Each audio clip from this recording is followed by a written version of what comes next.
Welcome to A Lift to Work with Tina and Kate, two nurses and NLP coach practitioners. We chat about NLP and changing your thinking. It's a light and informative lift to work. So hop in the back and see what this week's episode is all about. See you there.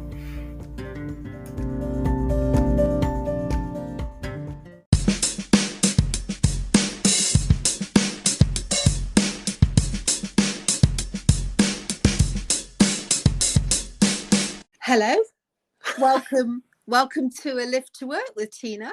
And I'm Kate. Hello, good morning, everybody. Good afternoon, everybody. Good evening, wherever you are at part of your day. Hello, welcome. It's time to jump on in the back for A Lift to Work and listen to Kate and I talking about today's topic, which is procrastination. Yes, it is. And why have we decided to choose procrastination today? You may well ask yourself. Because I have a big pile of washing that needs to be put away. And it's needed to be put away for a while. And I just look at it and go, no. So, today, Tina and I are going to get me, Tina is going to get me out of this rut. And by doing so, we are going to educate you on what procrastination is, why we get it, how we can get over it, and what steps we put in place to prevent it taking over. Yes, because you can do this, and because you are listening to this podcast, we know that you can take action and do things. And so by the end of listening to the podcast and going through everything Kate's told you, you'll be able to move on from some of your procrastination if it is a habit that you have. So procrastination, what is it? Apparently it's an act of unnecessary postponing of decisions or actions. Oh. That sounds a bit posh. I know. So I'm going to give you the Tinasaurus version of that. Which is... I love that, Tinasaurus. Which is putting things off. You know, I think it's pretty much as simple as that for most people. It's called procrastination, but it is the act of knowing you ought to be getting on with something and you're not. And you know, really, if you're honest with yourself, that you're putting it off. Yeah. And procrastination is really, really common. I am quite sure that we all do it at some point, because we think it is better in the long run, maybe, or do we? Because we know really that it's not. Go on, sorry, babes. No, I was just going to say, and it can add to your stress, can't it? It's almost like a snowball rolling down a hill. Yeah. You start off with a small, I'll do it tomorrow, or that feels a bit difficult. Can't face that just now. And then before you know it, like maybe it's a conversation with a friend about something tricky. And then before you know it, you've been thinking about that then for weeks, and it's become a massive big thing in your mind, like a snowball that's rolled down a hill. And it's just enormous. And that's quite stressful. And procrastination is it covers so many different areas, doesn't it? It can be something as simple as not putting the washing away, but then it can have such an impact. So in other areas, and then this was absolutely 100% true for me, my dissertation. I had got months and months to do my dissertation. Started off well, got my Gantt chart sorted, got my dates ready, and I started off okay, and I thought, I've got loads of time, I'll think about it and I'll do a little bit of research. But then, and I'd read more and more, but actually when it came to putting pen to paper or fingers to keyboard, I just kept putting it off. I think that's really common, is that people use loads of energy on the prep. So you used all that energy on all that prep, the Gantt chart and all the reading and actually the energy of actually getting on and doing it was lost in a lot of the prep, more prep than was maybe needed. And I've got another friend, and she makes me smile, that has got so much fitness gear because she keeps buying trainers and leggings and and she hasn't actually joined the gym yet, because that was one of her plans, but because, you know, she's not got the right gear, so she spent a lot of time in planning. And another example from my life was when I was in senior management in a hospice, and I would get a lot of emails, and I would spend a lot of time organizing my emails into oh, this one's from Mary, I'll put it in a file called Mary, I'll read it, but then again that's going to take a bit of time, so I'm now going to put a tick on it as well, because that means it's in Mary, but it's got a tick on for me to act on it later. All this prep. And in the end, I came up with a whole strategy to get myself out of doing that, because it was taking up so much time and I actually wasn't getting anything done. So it's a form of procrastination, isn't it? Yeah. And if you look about how much time we waste not doing what we should be doing, and social media is a classic example of this. You start scrolling on your phone, and before you know it, 3 hours has gone by, and look at what we missed, the missed opportunities. The weather's nice, so you know, if you were putting off doing the garden, but then you get distracted, and you think, oh, I'll do it later. That's a key sentence, isn't it? I'll do it later. And also, but by having this thinking of putting things off, the time gets filled with other things anyway. And I always feel it's a bit like carrying a rucksack around, and every job that I'm not doing, that I'm thinking about doing, and I put that in the rucksack, by the end of the day, that's a heavy load I'm carrying around of guilt of all the things I haven't done that I thought I should have done, when actually some of these things I could have gotten and done them, and my weight is lighter and I've got more free time.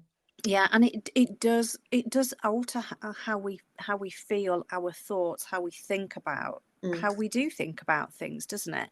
Because let's just say you've been putting off that assignment, you've been putting off that dissertation, so when actually it comes down to do it, it just feels so overwhelming that that stress level increases, and you become almost fearful of starting it. And you know that it's that pressure, isn't it? Obviously the closer that your time for completion comes, that smaller it becomes. You've still got the same amount of work to do.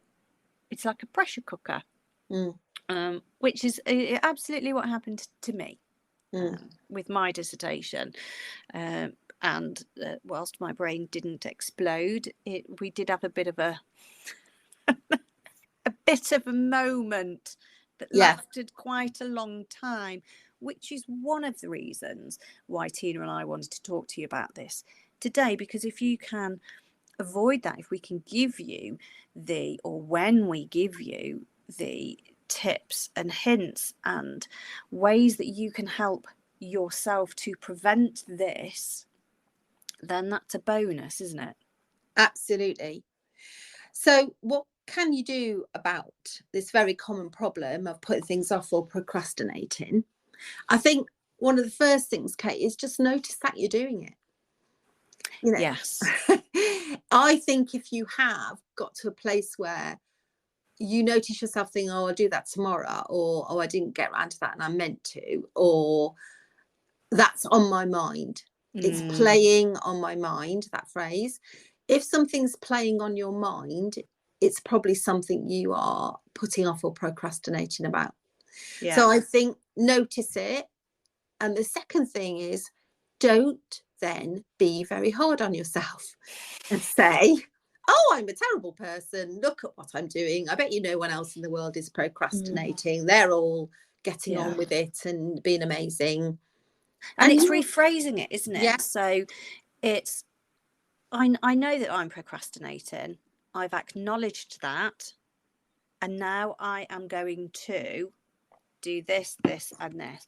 Because again, it's about that positive, negative mindset, isn't it? Because if you start to do yourself down and be like, oh no, then your whole demeanor changes, and you end up going in that direction. Whereas if you rephrase it, reframe it to say, I'm acknowledging that I've not done it, but now I will. We're on the up, aren't we? Yeah, we're going in the right direction.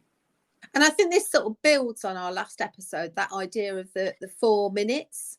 You know, Yes. what would the best mum, wife, student, nurse do in this next 4 minutes? What would the best reformed procrastinator act like, look like, sound like, and feel like? Absolutely spot on.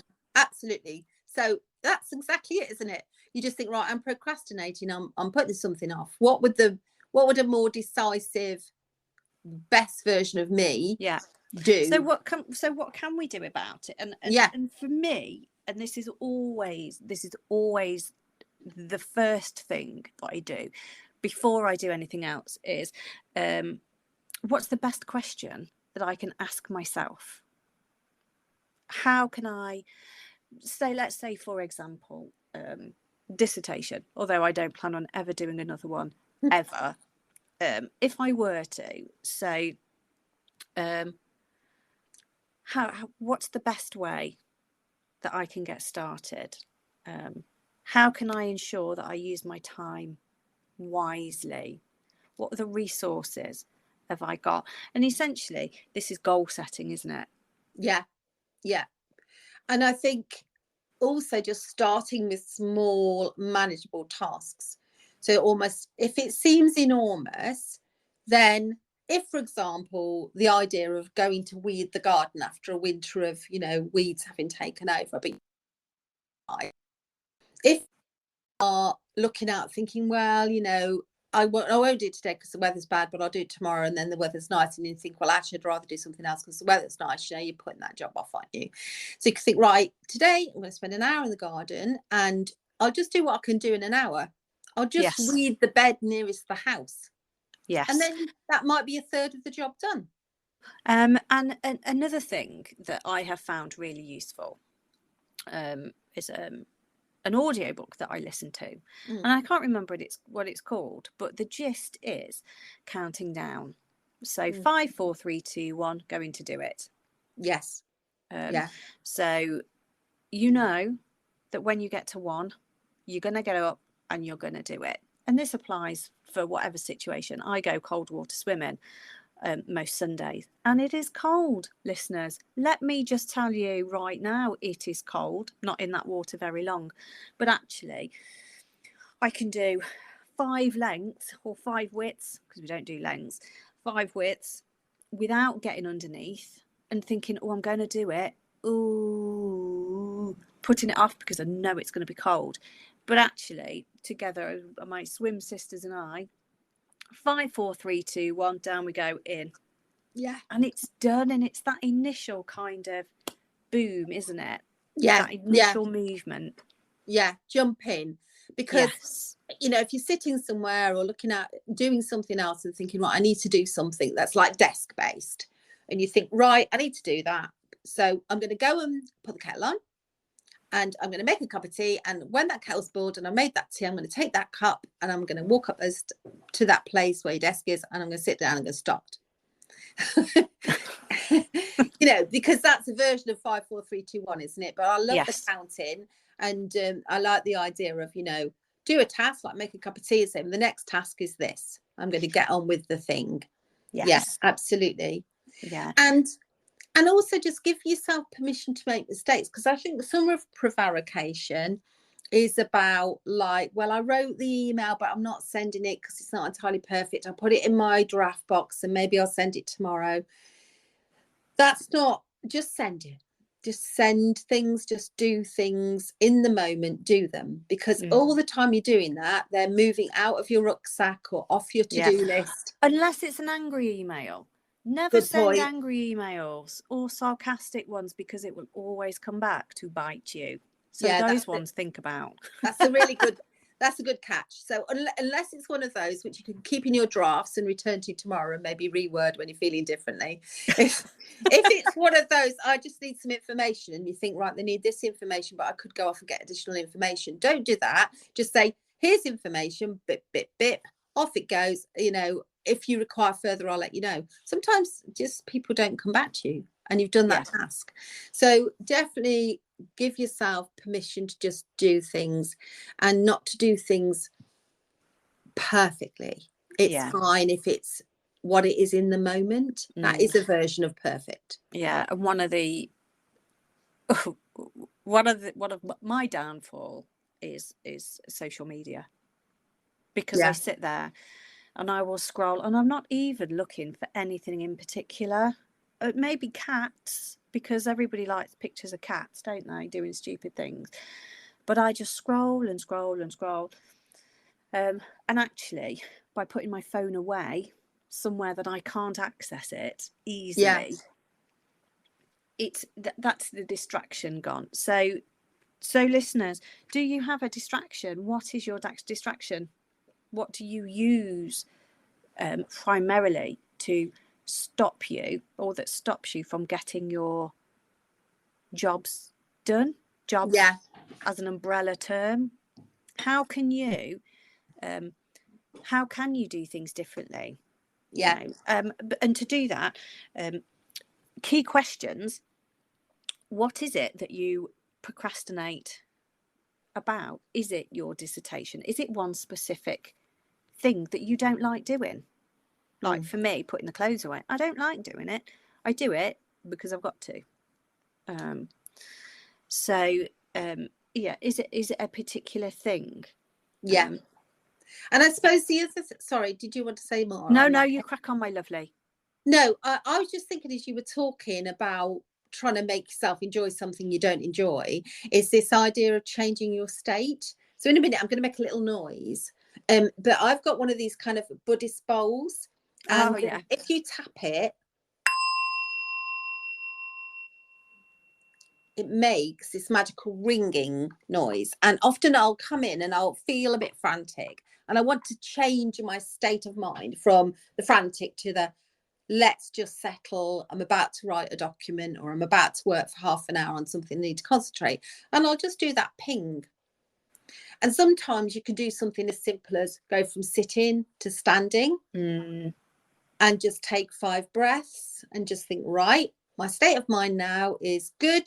I'm going to crack on with that thing. Yeah. And a physical change, we find that a physical change, so sitting to standing, changes the way that we think about stuff. So it does follow that actually by taking action, it's taking action, isn't it? Yeah. And I think sometimes even just taking action and giving yourself slots. So I'm going to work on this for half an hour, or I'm going to set myself a deadline, and this will be done by 5 o'clock tomorrow. And then I'm going to celebrate. I'm going to go and have a walk on the beach, or a glass of gin and tonic, or whatever is your form of celebration, or just a little kind of like yay to yourself that you did it. And it is celebrating those little successes. So going back to assignments, is you've written a paragraph. Brilliant. If it's taken you 3 months to get to write that paragraph is significant. Because once you've started, it's much harder to stop. Yeah.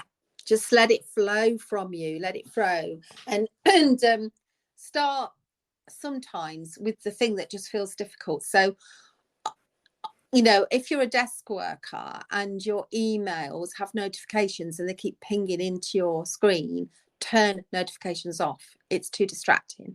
You can actually physically come out of your Outlook equivalent and not even have your emails on whilst you're working on a document, because you can say, this is my half an hour document time, and even put that in your diary. If you commit to it by putting it, let's say, in your diary, or saying to your family, I'll be down in an hour, I need to work on an important document, but I'll be here then. Set your clock, do that hour. Yes. Yeah. And if it works for you, you can listen to music, especially when if you're in an open plan office and there is a lot of noise going on. It's very easy to get caught up in the flow of conversation. Yeah. And just chat, and half your day's gone and you're like, oh my word. So stick your music on, it'll help you to concentrate, or even white noise, or even, which is one of my old colleagues used to do, which I thought was really funny, was just put the earphones on with nothing. Yes. But people thought that she was listening to something, so wouldn't bother talking. Yeah. Perfect. Yeah.